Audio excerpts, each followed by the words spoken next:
هنعمل مع بعض النهاردة يا حبايبي وصفة حلوة للبسكويت، وصفة سهلة، وصفة اقتصادية بطريقة سهلة وطريقة مبسطة، مش هتاخد مني أي مجهود ولا تاخد مني أي وقت، والمقادير عندي موجودة في البيت. هنعمله بسكوت اقتصادي من غير زبدة، من غير بيض، من غير لبن. هنطلع البسكوت القمر دوت، هنشرب بيه الشاي بالليل، هنشرب بيه الشاي الصبح زي ما احنا شايفين كده. ايه رأيكم في الجمال دوت؟ قبل ما نقول المقادير وقبل ما نقول الوصفة، لو أول مرة تزوروا القناة، أنا اسمي نانا. أهلا بيكم.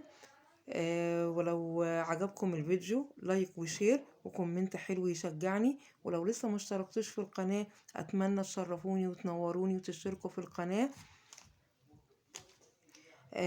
طبعا هتقولي لي رأيكم ايه في الوصفة. يلا نبدأ الوصفة مع بعض ونقول المقادير. طبعا بجيب هنا اهوت بولة فاضية وبحط نص كوباية من المية عادية جدا مع نص كوباية من السكر، وهبتدي اقلبهم كويس قوي قوي قوي لغاية ما السكر يدوب معايا في المية. طبعا ان هو انا بقلب بالمضرب السلك. ممكن تستخدمي بقى الخلاط، ممكن تستخدمي المضرب الكهربائي، ممكن تستخدمي معلقة تقلبي بيها. مش عايزين نعقد الدنيا بدون اي تعقيدات وبدون ما نقول لا احنا ما عندناش مضرب كهرباء، لا ما عندناش. لا، بأبسط حاجة هنعمل البسكوت بتاعنا النهاردة، مش هنقف على اي حاجة. هنعمل النهاردة البسكوت بطريقة سهلة، بطريقة بسيطة، بمقادير بسيطة، بأقل تكلفة، مش محتاجة أي أدوات بسيطة جدا اللي أنا هستخدمها اهوت. وانا زي ما احنا شايفين كده اهوت، انا لسه بقلب في السكر لغاية ما يدوب معايا خالص، تماما تماما يدوب في المية. وبعد كده طبعا هبتدي اجيب نص كوباية من الزيت، هزودها وهفضل اقلب برضو فيه بالمضرب لغاية ما يتجانسوا كلهم مع بعض، السكر مع المية مع الزيت، اقلبهم كويس جدا جدا.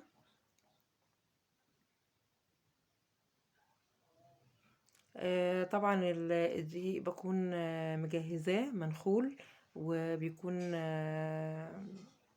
منخول كذا مرة، يعني أنا نخلته 3 مرات. طبعا كل ما بيكون منخول كل ما بيديني هشاشة للبسكوت، بيخليه هش وبيخليه مقرمش وحلو.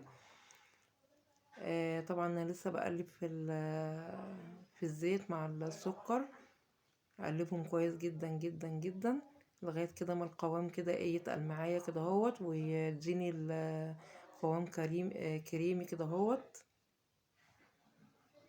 قبل طبعا ايه ما احط الدقيق عليه. طبعا بكون مجهزه الفرن على درجه 180، وطبعا بيتحط على الشبكه الوسطانيه. ما بياخدش طبعا معايا اي وقت خالص في الفرن، يعني حوالي ما بيكملش ربع ساعه. واول ما بيحمر كده من الجوانب بكون مشغله الشوايه عليه، ما بيكملش 3 دقايق وبروح منزلاه زي ما احنا شايفين كده اهوت. طبعا هنا اهوت شايفين القوام الدني، القوام طبعا تقل معايا، السكر مع الزيت مع الميه اهوت.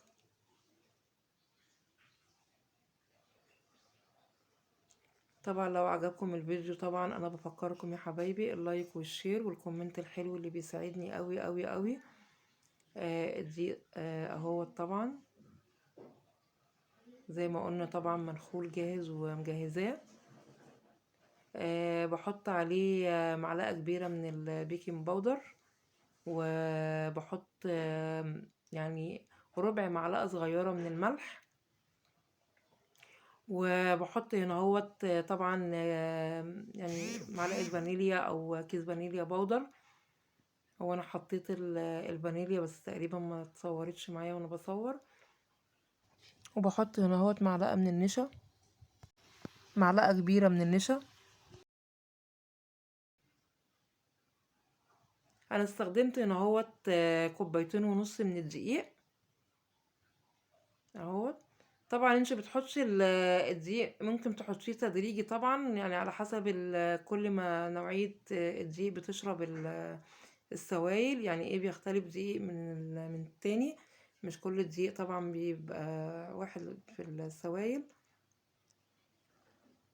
اهوت. هبتدي بقى ايه اقلب فيها كده اهوت. زي ما قلت لك طبعا انا بحط هنا اهوت الدقيق تدريجي اهوت.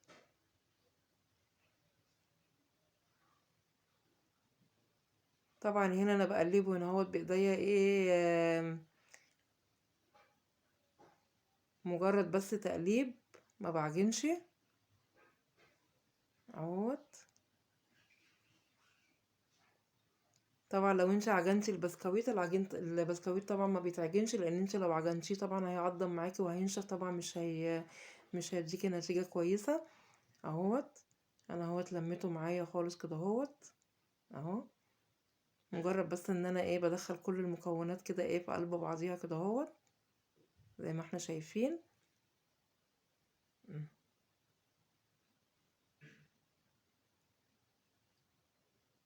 هبتدي طبعا اغطيه وهسيبه في التلاجة يعني ايه حوالي نص ساعة كده اهوت قبل ما استخدمه.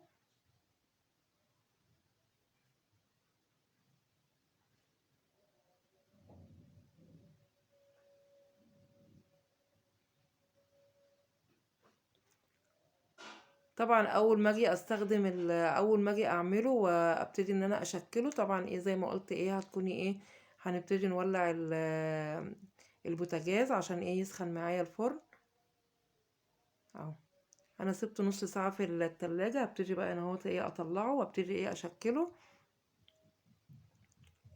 ولعت الفرن زي ما قلتلك على 180 درجة، وهنحطه هنا اهوت على الشبكة الوسطانية اهو. طبعا هنا بعمله يعني حوالي نص سنتي السمك بتاعه اهوت.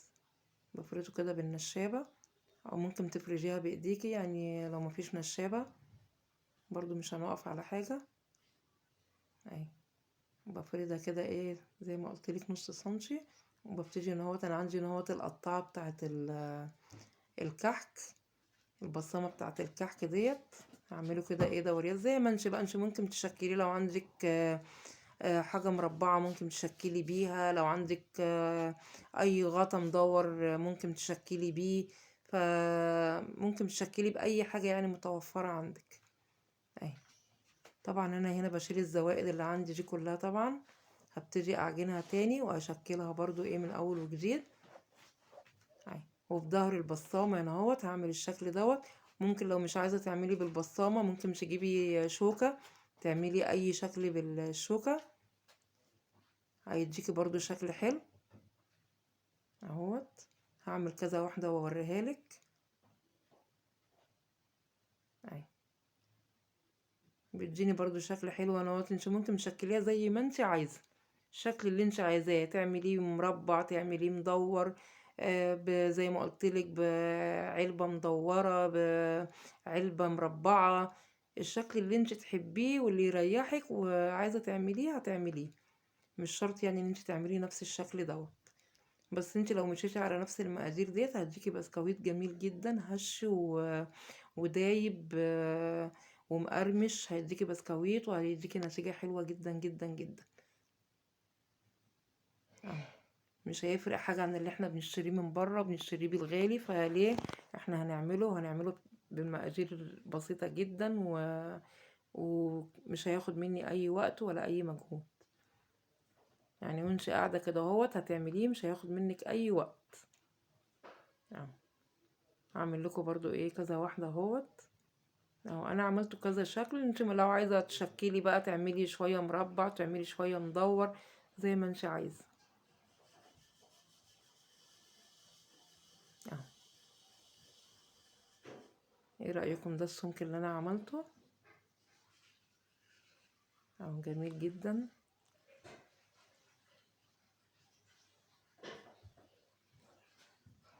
ببتدي بقى في صينية طبعا اهي ألمونيا عادية او صاج زي ما برضو يعني المتوفر عندك، وابتدي ترصيه كده اهوت واحنا مولعين الفرن على 180 الشبكة الوسطانية. وطلعت البسكويت مخدش مني اي حاجة، اول ما لقيته كده احمر من الجوانب شغلت عليه الشواية، مفيش يعني عينك عليه، اول ما تشغلي الشواية بيبقى عينك عليه دمتم في امان الله ورعايته، والسلام عليكم ورحمة الله وبركاته.